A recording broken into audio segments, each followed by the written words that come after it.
Sugeng pepanggihan malih kaliyan Subadi Prawata. Ing kalodhangan menika badhe ngaturaken waosan buku basa Jawi Jagating Lelembut. Anggitanipun Suci Wijayanti. Kanthi irah-irahan diparani jenate Mbah Putri.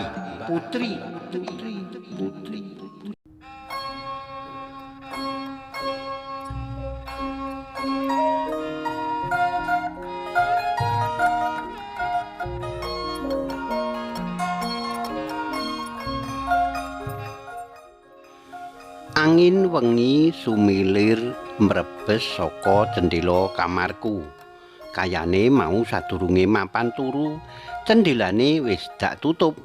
Nanging kok gurdene mobat-mabit saya suwe dak rasake angine saya gedhe. Ceklek klek. Gage cendhelane dak tutup. Dak toleh jam tembok ana dhuwur meja kerjaku. Jebul lagi jam 2 esuk. Dak bacotake anggonku turu. Dak coba tak meremake mripatku, jebul kok ya ora bisa merem.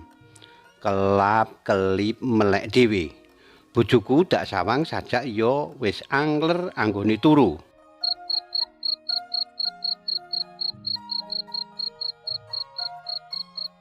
Nduk, kowe sesuk bakale gatel-gatel. Ning ya sing sabar ya. Lamat-lamat kaya ana swara saka ngarepan omah. Dak wanek-wanekake mbukak gorden cendhela sithik. Tak tamatake kahanan jaba, kok ya sepi nyenyet. Aku isih penasaran karo swara kuwi. Aku banjur indik-indik mlaku metu.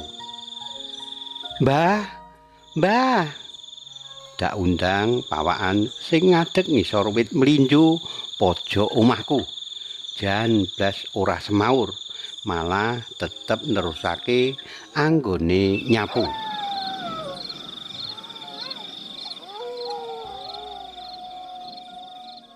Dek, ngopo kowe neng kono? Pitakone bojoku saka mburi ngagetake. Mau Mbah Putri ki mrene, Mas. Ngomongi aku yen aku arep nandhang lara gatel. Endi ora ana sapa-sapa. Wis, ayo gek mlebu omah. Bojoku gandeng tanganku karo rada meksa kon gage mlebu omah. Ayo ke wudu sisan tahajud, Dik. Tanpa semaur aku nurut wae marang bojoku. Pikiranku ngebleng isih kelingan omongane Mbah Putri mau. Rampung ndelehake sajadah, bojoku banjur dak critani. Mas, rumangsaku mau ki anggonku turu durung suwe.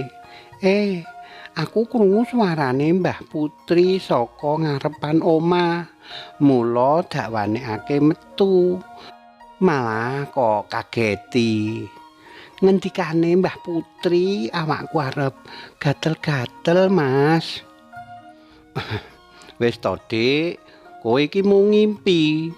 Wong nyatane aku mung weruh kowe ngadeg dhewe ngomong karo wit mlinjo. Bengi kuwi aku karo bojoku malah dadi udur dhewe.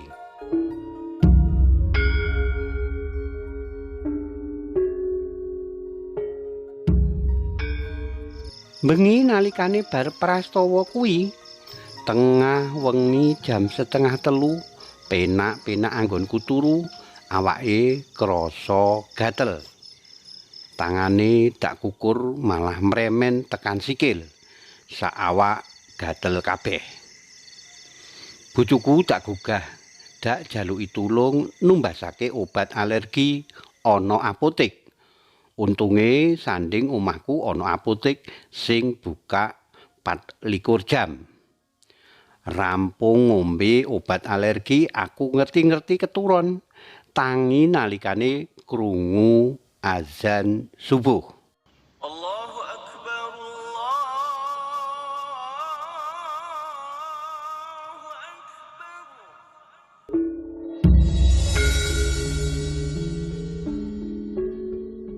Kaya adate, aku tetep mangkat ngantor. Awakku blas ora ana bekase lehku ngukur-ngukur mau bengi. Nanging nalikane wayah zuhur, gatele njedul maneh. Rampung salat, maem gage-gage ngombe obate. Alhamdulillah nalikane diombe obat gatele ilang. Bisa ngantor tutuk jam 3. Lah kok nalikane azan maghrib rampung adus awakku malah gatel kabeh. Bar maghrib wis langsung tancep gas mara klinik keluarga. Bu, niki kula paringi obat kalih salep nggih. Mangke ampun digaruk. Menawi digaruk saged memperparah keadaan kulite ibu. Welinge Pak Dokter marang aku. Lehku mara dokter keluarga udakara nganti pindho. Obate jare ya wis nganti diundhakake dosise. Nanging tetep wayah zuhur karo ngarepe maghrib gatele ora karuan. Wayah tengah wengi udakara jam 1:00-an. Rengeng-rengeng aku krungu swara wong nembang saka ngarepan omah. Mbah Putri, ujare atiku. Mbah Putri, tulungi aku, Mbah. Aku awake gatel kabeh nganti bekase kaya gudiken, Mbah. Aku diemke to, Mbah. Aku ngeru-ngeru nangis karo sambat kaya cah cilik. Kok adusi nggo godhongan suruh ya, Nduk? Cacahe 5. Semaurane Mbah Putri noleh aku karo mesem ngguyu. Sing sabar ya. Mbah Putri ngelus-elus rambutku. Dek. Ngerti bojoku ngrangkul pundakku. Ora usah ngono kuwi, nyuwun marang Gusti Allah, mengko rak ya diparingi mari. Aku karo bojoku mlebu omah. Banjur jamaah tahajud bareng. Dak sawang-sawang bekase anggonku ngukur saya ireng. Wis mrembet tekan guluku. Nalika diadusi rasane perih. Amarga lehku ngukur keseron dadi licet. Esuk aku mruput bar subuhan langsung opek godhong suruh ana ngarepan omahe tanggaku. Pisan pindho akhire ngerti aku bola-bali opek. Banjur ditekoni kanggo apa? Ya dak wangsuli awakku lagi gatel-gatel. Dak rasake tenanan anggere bar adus nggo godhokan suruh. Awakku rasane penak. Pikiranku ya tentrem. Tenang gek ora usrek kukur-kukur jan isin tenan nalikane ana ngarepe kanca kantor. Kumat gatele banjur kukur-kukur. Kulit awakku sing gosong ireng-ireng neng weteng wis malih kaya sisik ula. Jan nganti nyawang wae bojoku ora tega.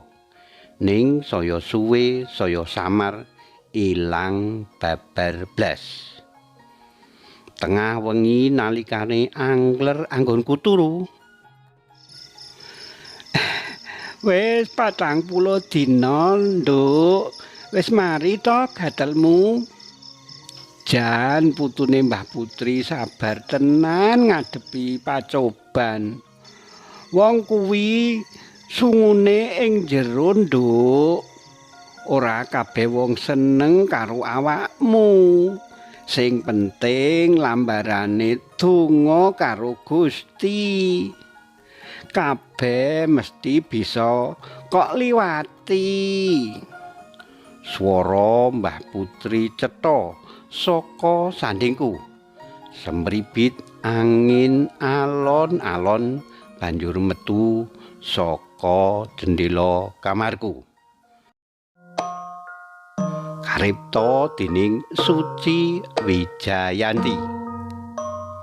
Cariyos menika kapetik saking kalawarti basa Jawa Jaka Lodang nomor 2 tanggal 18 Oktober 2000 selangkung ing Ngayogyakarta.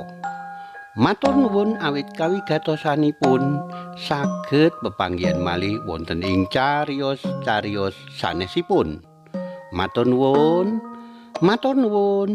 nuwun.